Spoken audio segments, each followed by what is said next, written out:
Muito bem, nós estamos de volta com o Band Cidade e agora é hora do futebol. Hoje tem Série B do Campeonato Brasileiro com times catarinenses em campo.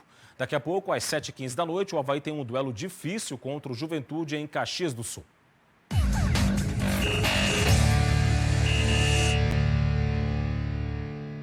Adversários próximos na tabela. Hoje o Juventude é o 5º colocado e o Avaí o 7º. Um ponto separam os times na tabela de classificação.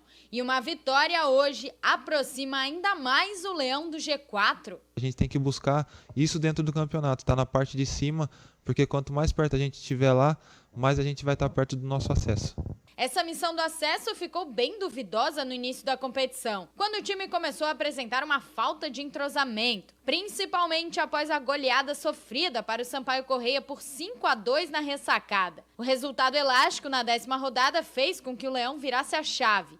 A diretoria promoveu mudanças, tiveram contratações e o técnico Geninho encaixou um time base titular e que acumula nas últimas 6 rodadas 4 vitórias, 1 derrota e 1 empate. E faltam 3 jogos, contando com o desta noite, para o turno da Série B acabar. A meta havaiana é estar o mais próximo possível ou entre os 4 primeiros colocados. O trabalho ele fala por resultados, nós somos avaliados pelo resultado que nós damos.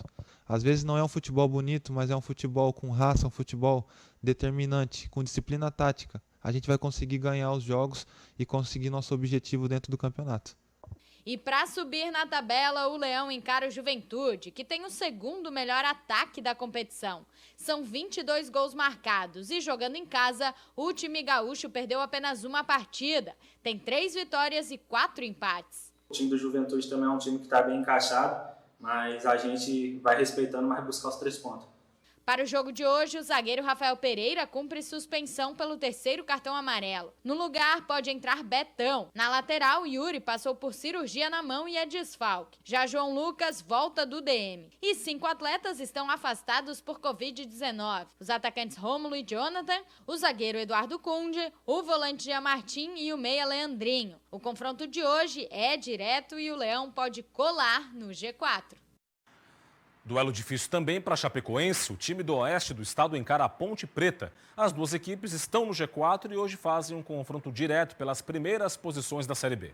Chapecoense e Ponte Preta entram em campo separados por apenas 3 pontos. O time do oeste de Santa Catarina está na vice-liderança com 30 e, se vencer, pode até dormir na liderança, mesmo com jogo a menos. A Ponte aparece em 4º lugar com 27 e, caso conquiste a vitória, dependendo do resultado dos outros jogos, pode até ocupar a 2ª posição. Além disso, essa partida também vai colocar frente a frente a melhor defesa contra o melhor ataque. A Chape sofreu apenas 5 gols em 15 jogos. E do outro lado, a Macaca já marcou 23 vezes na segundona. Para o jogo de hoje, o técnico Humberto Louser vai poder contar com o retorno do lateral direito Ezequiel, que está recuperado de lesão. Já no meio-campo, o desfalque é com Evandro, que foi diagnosticado com uma pequena lesão na coxa esquerda e está entregue ao departamento médico. Além disso, Thiago Ribeiro e Vini Locatelli não foram relacionados para o jogo. Mudando de assunto, uma nova tecnologia promete ajudar na qualidade das obras, na rapidez do prazo de entrega e também no controle de recursos, principalmente nas obras públicas. A metodologia chamada de BIM já está sendo utilizada em obras aqui na capital. Tecnologia e engenharia andando lado a lado. Modelagens em 3D que conseguem trazer para a construção civil mais eficiência e assertividade. Essas são apenas algumas das características de uma tecnologia chamada BIM. O BIM é como você pegar uma construção e modelar ela virtualmente.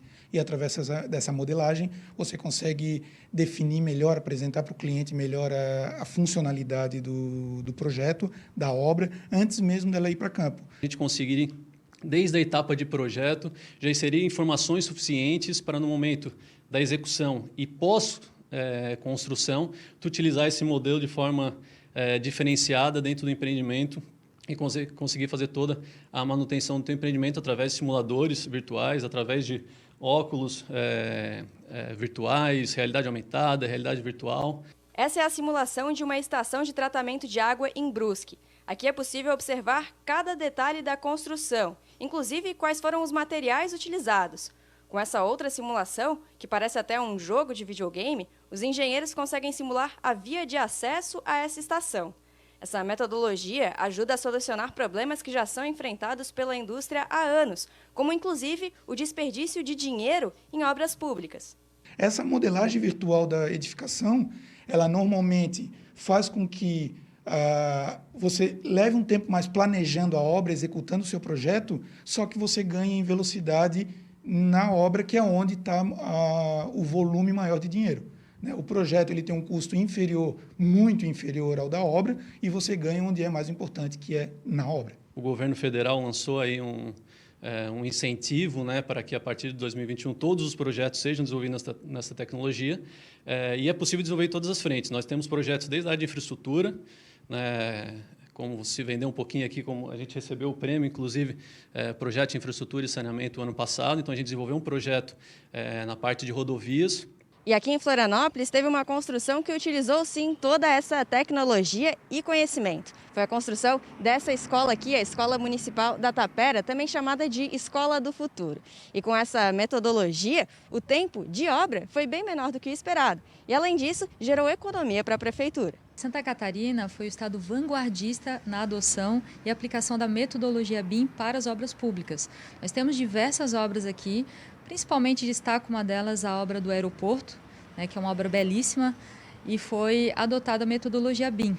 Nós temos também a Escola da Tapera, um projeto que eu tive a oportunidade de participar, na época que eu trabalhava com a Prefeitura de Florianópolis, e nessa obra nós tivemos uma aplicação muito eficiente da metodologia BIM, fazendo com que a obra fosse entregada na metade do tempo e com aditivo zero. Essa tecnologia está se tornando tão presente e importante que nos próximos dias 21 e 22 de outubro vai acontecer o primeiro Congresso BIM em Florianópolis. A ideia é discutir com profissionais da área esse conceito da construção civil que consegue facilitar todo o processo de execução e também melhorar a gestão das obras. Vamos voltar a falar do segundo processo de impeachment contra o governador Carlos Moisés. As atenções dos catarinenses estão voltadas para o que acontece neste momento na Assembleia Legislativa. O repórter João Paulo Cardoso acompanhou toda a movimentação no começo da tarde e durante a sessão e tem os detalhes agora na reportagem. O presidente da Assembleia Legislativa, o deputado Júlio Garcia, abriu a audiência dando a oportunidade para os pronunciamentos dos autores do pedido e do advogado de defesa do governador Carlos Moisés da Silva. Os autores do pedido de impeachment afirmaram que o governador cometeu crime de responsabilidade no episódio da compra dos 200 respiradores por 33 milhões com dispensa de licitação e no processo de contratação do Hospital de Campanha de Itajaí, que acabou cancelado.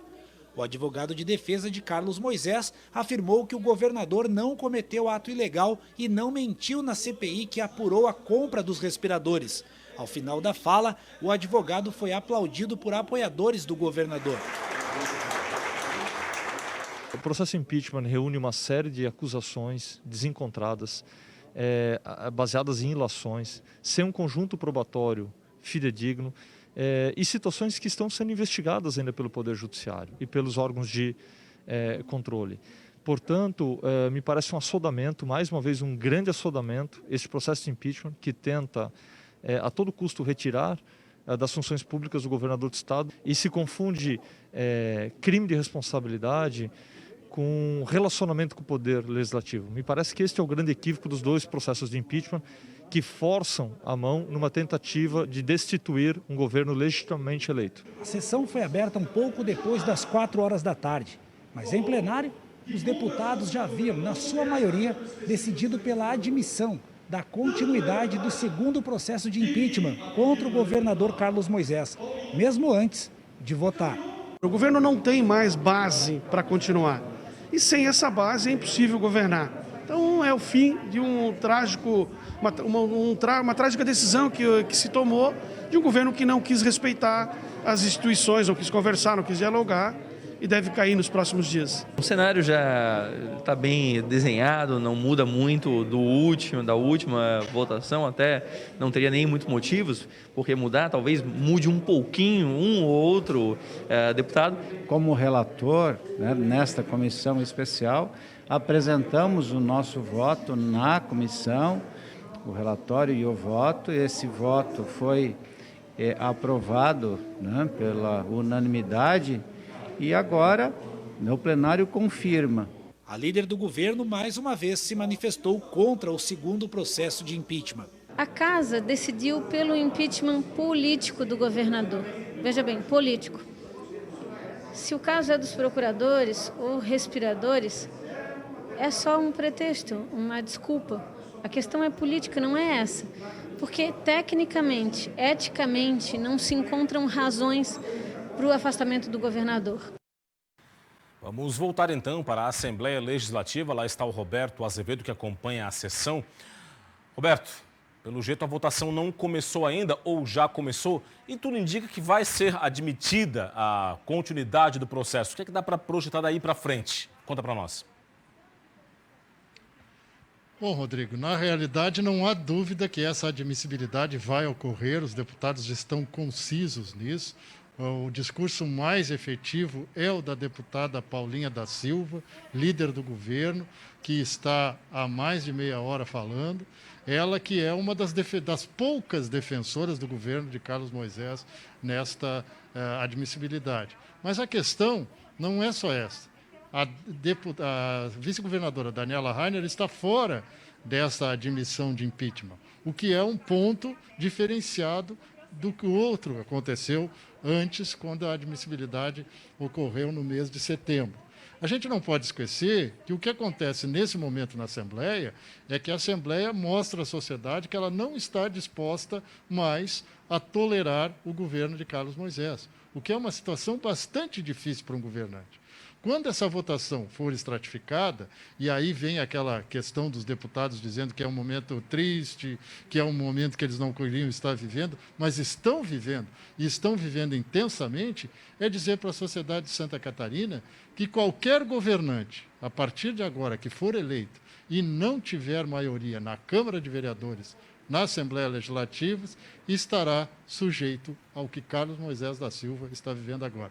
A votação ainda não começou, mas é pouco provável que tenhamos surpresa. Dito isso, um grande abraço e até amanhã. Até amanhã, Roberto, com mais análise política aqui no Band Cidade. Bom, ficamos por aqui. Amanhã, então, a cobertura completa da votação dessa admissibilidade. Vem aí o Jornal da Band. Fique ligado. Para você, uma boa noite, um forte abraço, muito obrigado pela audiência e até amanhã. Tchau.